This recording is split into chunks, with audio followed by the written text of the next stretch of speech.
یہ بات شاید آپ کو نہیں معلوم ہوگی، اور اگر معلوم ہوگی تو بہت کم لوگوں کو معلوم ہوگی۔ 4 نبی ابھی بھی زندہ ہیں، 2 دنیا میں اور 2 جنت میں۔ دنیا میں حضرت خضر علیہ السلام اور حضرت الیاس علیہ السلام، اور جنت میں حضرت عیسیٰ علیہ السلام اور حضرت ادریس علیہ السلام۔ حضرت ادریس علیہ السلام جنت میں کیسے گئے اور کیا واقعہ پیش ہوا وہ سنیے گا۔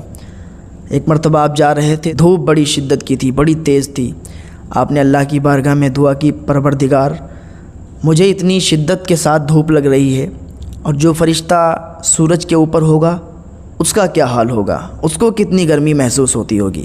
حالانکہ فرشتوں کو نہ تو گرمی لگتی ہے نہ تو جاڑا لگتا ہے، لیکن آپ نے بس یوں ہی اللہ کی بارگاہ میں دعا کی، اے پروردگار اس پر آسانی فرما۔ جب آپ نے یہ دعا کی تو اللہ تعالیٰ نے اس فرشتے سے فرمایا کہ دیکھ، میرا ایک بندہ ہے، اس نے تیرے لیے دعا کی ہے کہ میں تجھ پر آسانی فرماؤں۔ تو فرشتے نے اللہ تعالیٰ کی بارگاہ میں عریضہ پیش کیا، اے پروردگار میں اس سے ملنا چاہتا ہوں۔ اللہ تعالیٰ نے حکم دیا کہ جا اس سے مل لے جا کر۔ تو وہ فرشتہ حضرت ادریس علیہ السلام کے پاس آیا، اور آنے کے بعد کہا کہ آپ نے میرے لیے دعا کی، آپ کی جو تمنا ہو، جو بھی خواہش ہو، آپ مجھے بتائیے اور میں بھی آپ کے لیے کچھ کرنا چاہتا ہوں۔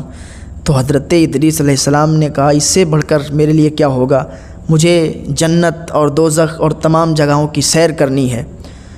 تو اس فرشتے نے کہا کہ یہ کام تو میرے انڈر میں نہیں ہے، یہ کام تو میں نہیں کر سکتا، لیکن میرے دوست حضرت ملک الموت ہیں، وہ یہ کام کر سکتے ہیں۔ تو کہا میں ان کو بلاتا ہوں اور ان سے یہ کام کرواتا ہوں۔ تو اس فرشتے نے حضرت ملک الموت کو بلایا اور سارا واقعہ بتایا۔ حضرت ملک الموت نے کہا ٹھیک ہے، لیکن اس کے لیے تو تمہیں پہلے مرنا ہوگا، اس کے بعد تم جاؤ گے، اس سے پہلے تو تم جا نہیں سکتے، اور ابھی تمہاری زندگی ہے، ابھی تم مر نہیں سکتے۔ تو حضرت ادریس علیہ السلام نے کہا کہ روح نکالنے والا تو ہی ہے، تو ہی فرشتہ ہے جو روح قبض کرتا ہے، تیرے اختیار میں ہے یہ، تو ابھی میری روح نکال اور پھر میرے اندر ڈال دے، تو اس بات پر بھی عمل ہو جائے گا کہ انسان کو مرنا ہے، مرنے کے بعد پھر جنت میں جانا ہے، تو میں مر بھی جاؤں گا اور اس کے بعد میں زندہ بھی ہو جاؤں گا، تو اس پر بھی عمل ہو جائے گا۔ تو حضرت ملک الموت نے حضرت ادریس علیہ السلام کی روح قبض کی اور پھر آپ کے جسم میں روح واپس کر دی۔ تو حضرت ادریس علیہ السلام کو پھر حضرت ملک الموت نے تمام جگہوں کی سیر کرائی۔ جب جنت میں لے گئے تو جنت کے اندر لے گئے اور جنت کی سیر کرائی۔ جب جنت کی سیر کر لی تو حضرت ادریس علیہ السلام سے حضرت ملک الموت نے کہا کہ اب باہر نکل آؤ، اب آپ نے سیر کر لی ہے، اب چلو دنیا میں چلتے ہیں۔ تو حضرت ادریس علیہ السلام نے کہا اب میں واپس کیسے آؤں گا، اب تو میں جنت میں آ گیا ہوں، اب میں یہاں سے نہیں نکلوں گا، اور جو ایک بار جنت میں آتا ہے وہ یہاں سے نکل کے نہیں جاتا ہے۔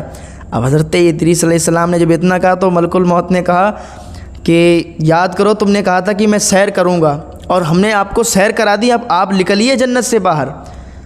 تو حضرت ادریس علیہ السلام نے کہا ایک بات بتاؤ، جنت میں آنے کے لیے کیا شرط ہے؟ کہا جنت میں آنے کے لیے تو مرنا شرط ہے، جب انسان مر جاتا ہے، اچھے عمل ہوتے ہیں، نیک کام کیے ہوئے ہوتا ہے تو وہ جنت میں آتا ہے۔